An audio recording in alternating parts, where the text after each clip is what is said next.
This is fun. I like doing this. Like, I could go on and on and on. I could talk about buying houses and being a home buyer, being a home seller. I could talk about this stuff all day long. So you guys just do what you want to do.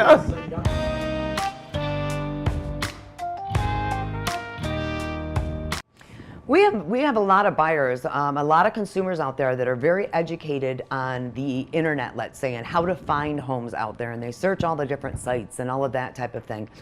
But really what they're not the most educated on is the different lending programs and how intricate it is that they be pre-approved up front as a buyer.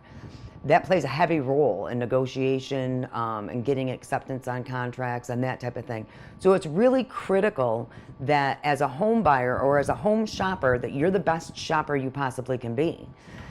That first step in getting yourself set up for that is to get pre-approved by a lender.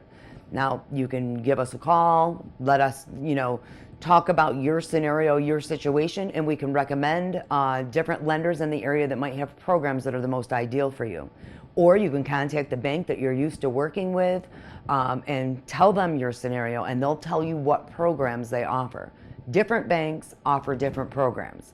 Not all of them offer the same exact things. So sometimes people think that's the situation, and it's really not. So it's very important to make sure that you get pre-approved as a buyer, and that means that you personally are qualified for this loan and you've already got that endorsement from that bank. So once you're pre-approved, now we're ready to go start looking at houses. Whether it's a home that you have found, or when we set you up with a portal where it's a gateway where you're going to get a front-end feed just like we get to let you know what homes are available and out there on the market. We set up the appointment and we go to the home. So let's talk about when you get there. What things should you start be looking for, let's say, when we're at the home? Does it make sense to you where the bedrooms are located? Is it ideal for you to have, the master bedroom maybe at one end of the house and the other two bedrooms at the opposite end? Or do you prefer everybody to be on one floor together? Those are some of the things that you're going to want to pay attention to. Maybe it's something that down the road you're hoping you've always wanted to be able to have a back deck off of a house. Is this a house that you're going to be able to do that with? And is that important to you? Those are things that you're going to really want to think about when we get in there. Then when they come to structural things and like that, if we're looking at older homes, there may be a little bit of slanting to the floors and things like that. I like to call those marble floors because the marbles roll across them.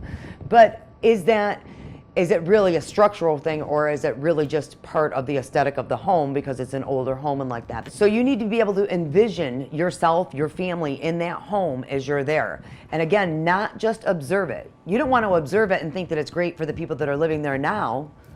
You need to be able to envision yourself in that home. Is that big kitchen going to work for you? Is that open space into the dining area with that nice open floor plan and you can see the great room? Is that how you would want it to be for your family to function in that property?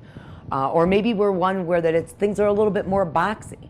And maybe you really are attracted to that, and which is fabulous. But maybe the more that you envision your family in there, that's not the most ideal scenario. So you need to really be able to think to yourself and prepare yourself kind of mentally as you go there. I need to envision my family here. Does this work for us, or doesn't it?